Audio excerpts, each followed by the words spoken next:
There's a 23-year-old pitcher in Boston right now who, in the middle of a dominant 6-inning shutout performance, balked, threw the ball over his catcher's head, and then said this about it after the game.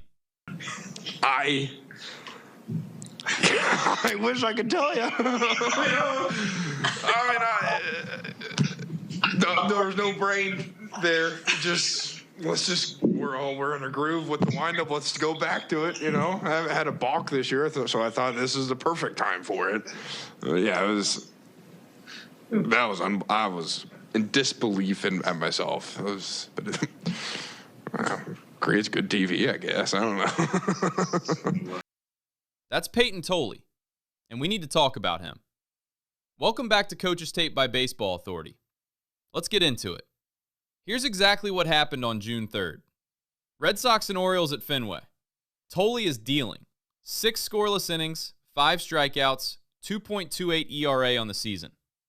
And then in the middle of all of it, the wildest balk I have ever seen. Tyler O'Neill 0 for 2, runner going, and he's going to throw the pitch to the backstop.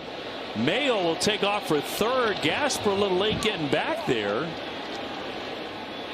I guess he was figuring, well, I'm going to balk. Now the umpires are going to get together on this with a man at third. What a bizarre play that was. Now here's where it gets interesting. Baltimore manager Craig Albernaz comes out of the dugout. And he's not just arguing the balk. He's arguing the ruling that came after it.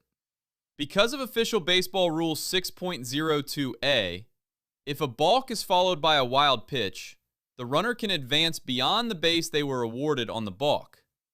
Albernaz wanted his guy, Kobe Mayo, to go from second to third. The umpires said no. Mayo had to stay at second. Albernaz's argument was specific. He said the explanation from the umpires didn't really make sense. His exact words, "The explanation was vague on the balk call. Obviously, with the balk, you continue the play. The first base umpire said that he called time because Tolle stopped his motion, and I had a different viewpoint of that. He paused his motion and still threw home." So let's break down what he's actually saying. The first base umpire apparently called time before the pitch was thrown, which would freeze the runners and explain why Mayo couldn't advance to third even with the wild pitch. But Albernaz's argument is that Tolle never fully stopped. He slowed and then completed his delivery home, which means time shouldn't have been called and the play should have continued. That's not a simple argument. That's actually a really good argument. And the umpires couldn't clearly explain why they got it wrong. Or right. Albernaz said it himself.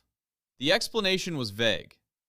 So you've got a 23-year-old rookie who balks in the middle of a shutout, a manager making a technically sophisticated rules argument that the umpires couldn't cleanly answer, a runner who probably should have been on third but wasn't, and a final score of 8-1 that made the whole argument irrelevant anyway. And then Tolle walks into the postgame and says he hadn't balked all year, so he figured it was a good time.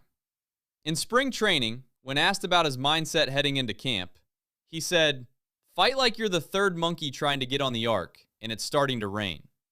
A reporter asked if he made that up. He said he saw it on a shirt once. That's Payton Tolle. He balked in the middle of a shutout, sparked a legitimate rules controversy, and joked about it afterward.